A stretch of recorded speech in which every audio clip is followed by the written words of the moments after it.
Halo semuanya, kali ini kita bakal bedah sebuah studi yang benar-benar membuka mata. Ini soal realitas pendidikan di suku Sakai, Indonesia. Di pembahasan kali ini, kita nggak cuma ngomongin teori, tapi ngelihat langsung kenyataan di lapangan. Realitas sosial yang mungkin sering banget luput dari perhatian kita yang sehari-harinya hidup di perkotaan. Kita bakal lihat gimana pendidikan itu ternyata bukan cuma soal seberapa megah gedung sekolahnya, tapi justru tentang apa yang terjadi di dalam rumah dan pola pikir komunitas itu sendiri. Nah, sebelum kita melangkah lebih jauh, coba deh kita renungkan pertanyaan ini. Kenapa sih ada anak-anak di komunitas ini yang rela ngelepas seragam sekolah mereka dan malah milih kerja di perkebunan atau sungai? Kayak apa yang bikin hutan itu jauh lebih menarik atau mungkin lebih mendesak buat mereka daripada duduk manis di ruang kelas? Percaya deh, ini bukan sekedar urusan males sekolah. Ada dinamika hidup yang jauh lebih kompleks di balik ini semua. Sumber utama yang bakal kita kupas habis-habisan hari ini adalah sebuah jurnal akademik berjudul Model Edukasi Masyarakat Suku Sakai dalam meningkatkan motivasi melanjutkan pendidikan keluarga.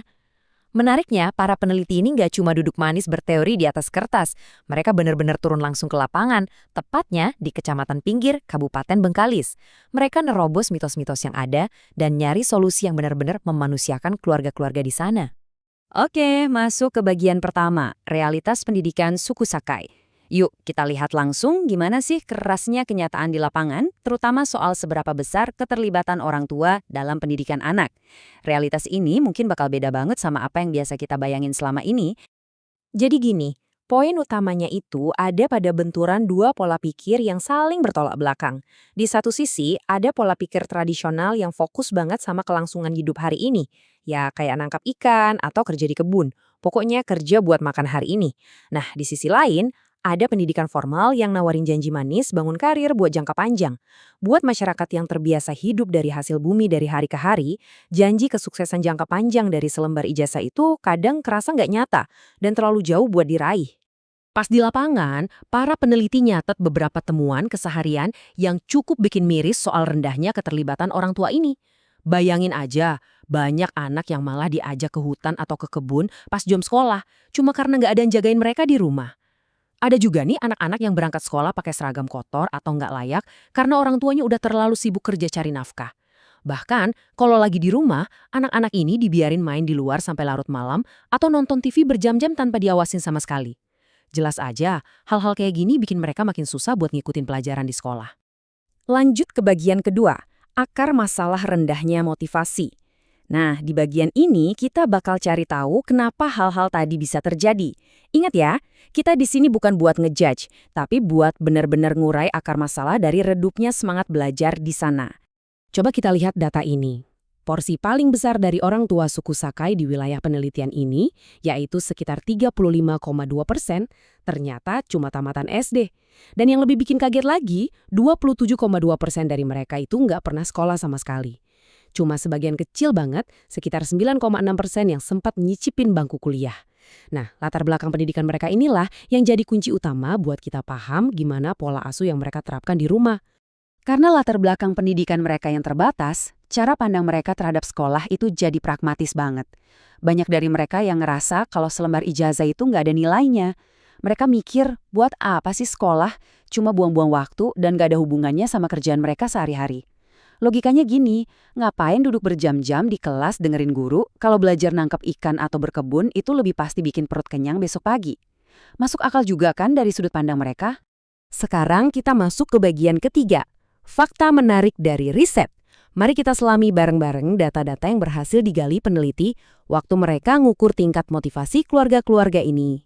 Studi ini nemuin satu angka yang cukup spesifik, 56,8%. Maksudnya apa? Ternyata, 56,8% dari komunitas ini sebenarnya punya motivasi yang masuk di kategori sedang buat nyekolahin anak-anak mereka. Ini kabar baik loh, artinya mereka itu bukannya nggak peduli sama sekali. Ada kok keinginan dan harapan dari mereka, tapi ya itu tadi, mereka kebentur sama realitas dan kendala-kendala lain. Kalau kita singkirin dulu bahasa akademis yang ribet, hasil riset ini ngebuktiin satu hal secara gamblang. Kondisi sosial ekonomi adalah penentu utamanya. Kemampuan finansial keluarga benar-benar jadi penentu langsung apakah seorang anak bakal terus sekolah atau terpaksa putus di tengah jalan. Ya, gimana ya? Pas perut lapar dan uang nggak ada, motivasi yang tadinya di level sedang itu bakalan cepet luntur. Kalah telak sama tuntutan ekonomi harian. Masuk ke bagian keempat, solusi pendekatan edukasi kelompok. Yang bikin saya salut banget sama studi ini adalah para penelitinya nggak cuma datang buat nunjukin masalah terus pergi gitu aja. Nggak. Mereka justru ngerancang sebuah model solusi pendidikan berbasis komunitas yang cerdas banget buat memperbaiki keadaan ini. Mereka merancang pendekatan individual yang super brilian, yang fokus utamanya ada pada pemetaan karir. Pendekatan ini merakyat banget, di mana bimbingan yang dikasih itu benar-benar disesuaikan sama realitas sehari-hari yang dihadapin sama anak-anak suku Sakai. Coba perhatiin prosesnya. Daripada pakai alat presentasi mahal atau teknologi ribet yang malah bikin mereka bingung, peneliti nyaranin cara yang jauh lebih membumi. Mereka ngajak orang tua dan anak bikin peta karir pakai bahan-bahan alami aja, kayak ranting kayu, kertas karton, atau benda-benda sekitar mereka. Tujuannya apa? Biar masa depan yang tadinya cuma angan-angan abstrak berubah jadi sesuatu yang bisa mereka raba, lihat, dan susun sendiri. Ditambah lagi, ada rutinitas ngecek rapor bareng setiap semester. Biar pendampingannya pas sama kebutuhan si anak. Bener-bener praktis dan sangat memanusiakan kan? Nah, di level komunitas, mereka ngusulin pendekatan kelompok. Pertama, bikin forum sosialisasi parenting biar orang tua ngerti gimana cara dampingin anak belajar. Kedua, karena kebanyakan dari mereka itu petani, peneliti ngusulin pembentukan koperasi khusus buat ngumpulin dana pendidikan. Jadi mereka bisa nabung bareng-bareng. Dan yang ketiga, menyisihkan dana dari koperasi tadi buat ngasih beasiswa lokal untuk anak yang berprestasi atau yang benar-benar butuh bantuan. Ini sumpah, konsep gotong royong yang luar biasa banget buat ngehancurin tembok masalah finansial. Akhirnya kita sampai di bagian kelima, refleksi penutup. Sambil ngerangkum pembahasan kita kali ini, mari kita diam sejenak dan mikirin, apa sih makna dari studi yang inspiratif ini buat kita semua? Ada satu kutipan yang nendang banget dari jurnal ini yang berbunyi, pada dasarnya, pendidikan adalah tanggung jawab keluarga. Ini seolah nampar kita, nyadarin kalau iya, pemerintah emang bisa ngebangun sekolah yang megah atau ngebebasin biaya SPP. Tapi fondasi dari semangat belajar itu selalu dan akan selalu berawal dari rumah. Dari dukungan dan motivasi orang tuanya. Nah, sebelum selesai, saya mau ninggalin satu pertanyaan nih buat kalian renungkan. Sejauh mana sih motivasi orang tua bisa ngebentuk masa depan pendidikan di komunitas kalian sendiri? Kira-kira tantangan yang dialami suku Sakai ini juga terjadi nggak sih di lingkungan kalian? Tapi mungkin dalam bentuk yang beda? Yuk, share cerita dan pendapat kalian di kolom komentar di bawah. Kita diskusi bareng-bareng. Kalau kalian ngerasa bedah materi yang fokus ke sisi kemanusiaan ini bermanfaat dan ngebuka wawasan baru, pastikan kalian udah klik tombol subscribe di channel ini ya, biar kalian gak ketinggalan video pembahasan seru kita selanjutnya, di mana kita bakal terus ngurai topik-topik yang rumit jadi obrolan yang asik dan gampang dipahami. Makasih banyak udah belajar bareng hari ini, dan sampai jumpa di video berikutnya.